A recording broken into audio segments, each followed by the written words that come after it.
There is one more thing that I want to address, and that is the off the field component of what's going on with Colorado. So this morning, someone posted in response to one of my posts, they said something along the lines of, oh, it might be time to get more disciplined and stop with the flashy stuff.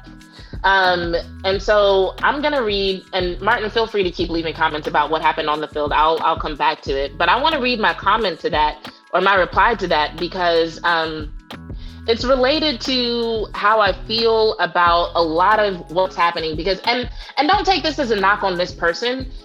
I said this because I saw a lot of people say like, oh, they need to stop with the flashy stuff and they need to stop doing this and they need to stop doing that. But here's what I said in response to this person. But really, the reason why I quote tweeted it was because this is kind of like a message to everybody who thinks this way. I said respectfully, and I mean that sincerely, like no disrespect to the person, like I said, I don't think connecting wins and losses to flashy stuff is the route that they will go. It gives those things too much power. Stuff like that bothers the masses because they've been taught to associate those things with external measures of success. Coach Prime is teaching discipline and accountability regardless of external love or hate or flashy stuff. That's why he's pissed. Because he saw them get distracted by the fast start and the momentum they had in the first half. He saw them falling off before they even went into the locker room. He will be honest, he will be stern, he will be tough on them, but he's not going to shame them into submission. He's not going to send a message that their value as young men is diminished because of this loss. So anyone who's bothered by flashy stuff should look away. That's not how the Colorado Buffaloes are going to address this, and they're not going to stop telling that part of the story. So to further clarify, what I'm saying is, in terms of a quote unquote punishment for how they played, him being like, okay, no more chains, no more social media, that's not Coach Prime's style. Because if anything, he wants to teach them, hey, regardless of the change, regardless of the social media, you need to do what you came to do. Somebody in the replies made the point that last year, Colorado went 1-11 and they didn't have all the changes. They didn't have the flashy stuff, right? And so I think it's one of those things where if there's somebody who's not doing their job, if there's somebody who's not stepping up, if there's somebody who's not handling their position responsibly, he's going to handle that person regardless of whether or not they wearing chains, jewelry, watches, on social media, got NIL, don't have NIL, whatever. That's what he's going to address, you know? And so him just being like, no chains, that's just like one of those punishment things that doesn't really address the issue, because taking that away doesn't guarantee that they're going to do what they need to do, you know, at practice, in terms of watching film, on the field. It doesn't guarantee that they do what he needs them to do, you know? And I think that's his biggest concern. Anytime you ask him, that's always what the biggest concern is. He wants them to show up and be who they're supposed to be. And all the stuff that's coming along with the team, you can't even really say it's a direct result of like them winning or them losing, or people thinking they're winning or people thinking that they're going to lose. Because even with how that game went last night, once again, their post-game press conferences did numbers and numbers and numbers on top of what you normally see for college post-game press conferences.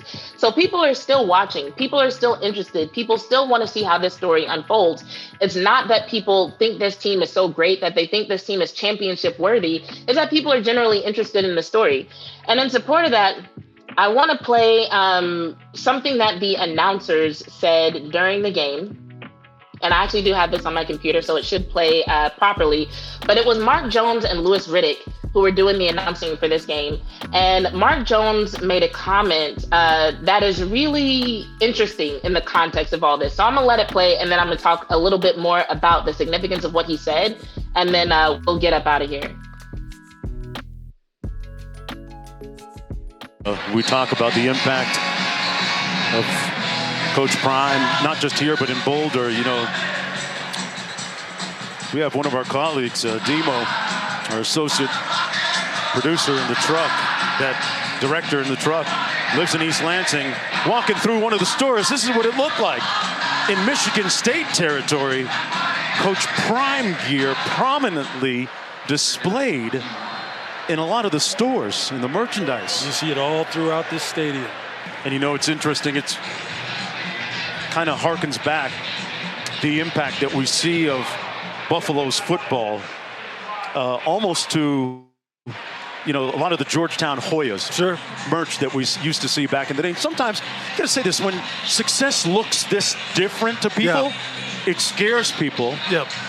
It becomes a little bit polarizing, but Coach Prime has been unapologetic in the way that he does things, and it's working, and I love it. Look, he is touching just about every section of America right now in terms of, men, women, white, black, football, baseball. You see it there on your screen. Bryce Harper using some of Deion's personal gear, to kind of motivate him in the baseball playoffs. And I'm telling you, look, do not get all caught up in the exterior and how Deion has become a master marketer. Exactly. The guy is an old school football player, old school football coach.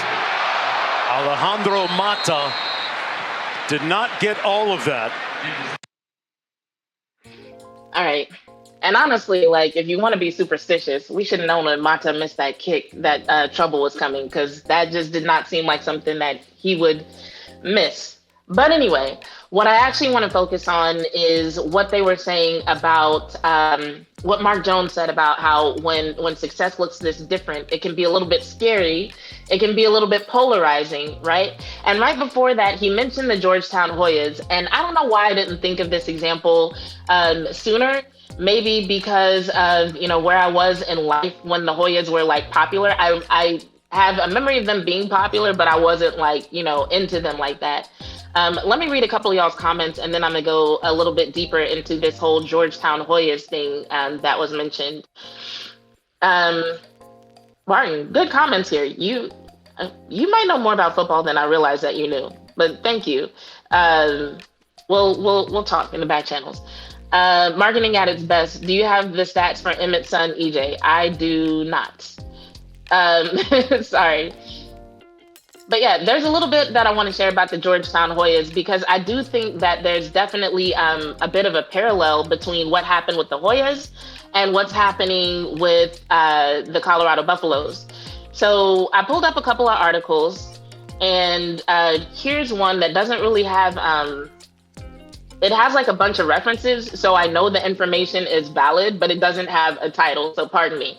But this article says, Georgetown University men's basketball did not win any championships in the 90s. None, the whole 90s.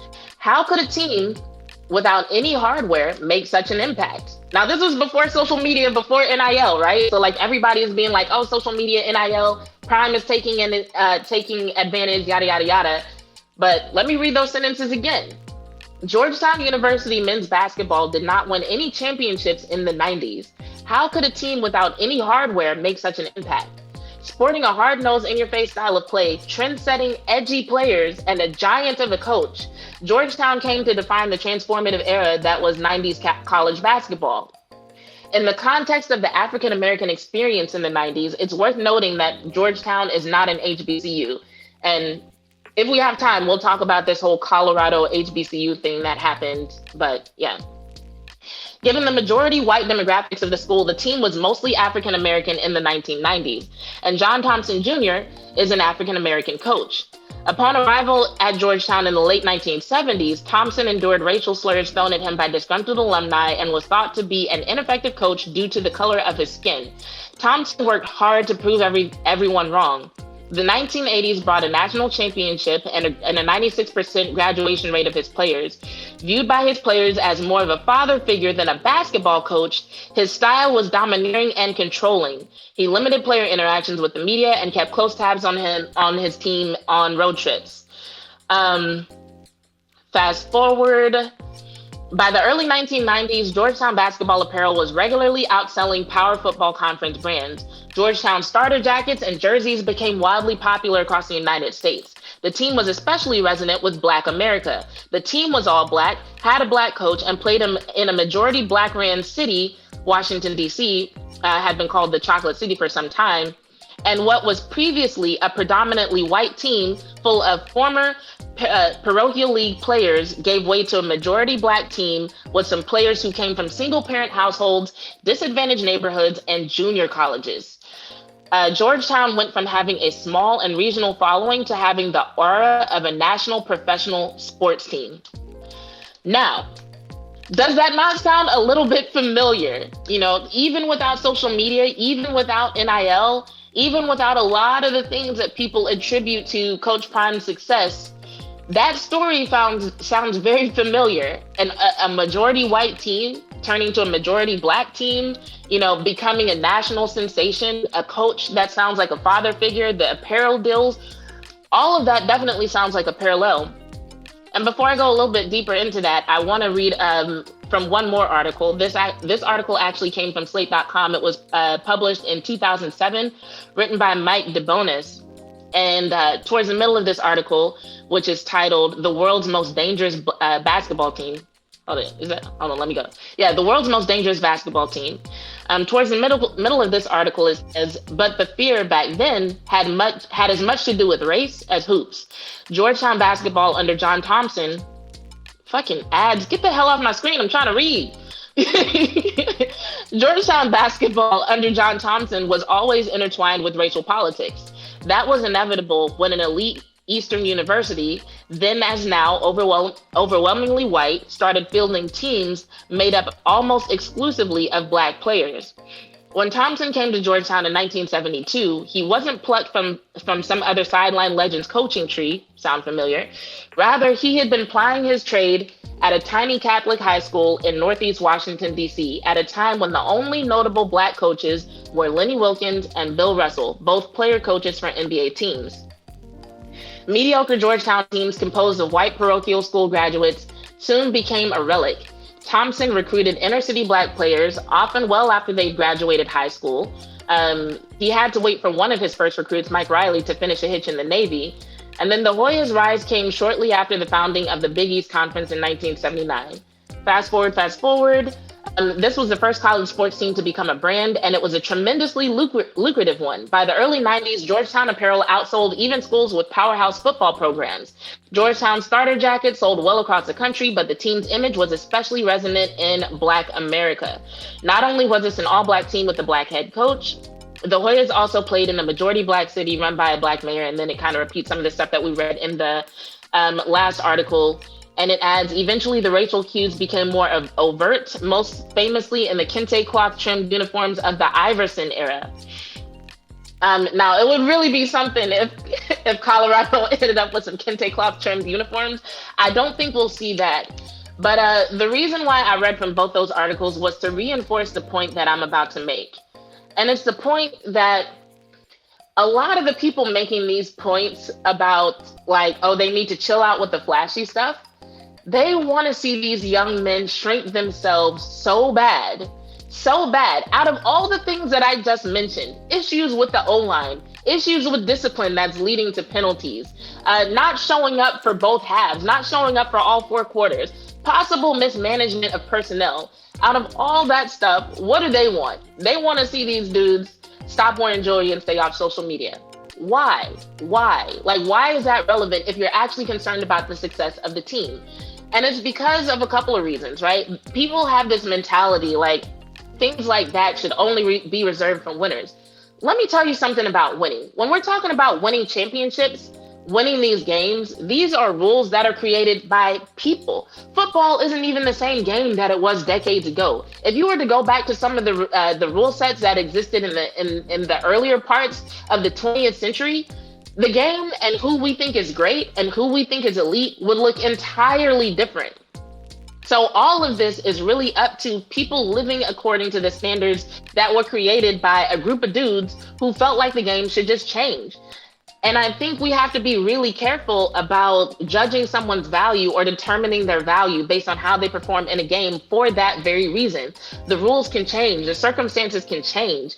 What these young guys are doing, what Coach Prime is trying to get them to do is to find value, figure out a way to turn their lives around, figure out a way to be like some sort of professional, to do something with their lives besides the direction that it would be on without football. Like he's basically just using football as a medium, right? So when we start saying they don't deserve to celebrate themselves, they don't deserve to be popular, they don't deserve to be liked, they don't deserve to be supported, they don't deserve to reap the benefits of their own image because they're not good at this man-created game. To me, that just sends like a very negative message. Yes, we want them to be good at the game because we support the team. We want to see the team win. We want to see them win championships, right? But we should also want to see these young men develop as human beings too. So when I see just this constant need for them to shrink themselves, for them to not enjoy themselves, for them to not reap the benefits of what it is that they're bringing to the masses in terms of press coverage, in terms of content, it just doesn't sit well with me. And then as far as the racial component, I know not everybody who has a problem with the image of the team is racist. I know that. But part of the reason why I read those two excerpts from the articles about the Hoyas and wanted to drive home how big race was of an issue back then, I want to drive that home just to point out that sometimes arguments kind of get like cleaned up a little bit.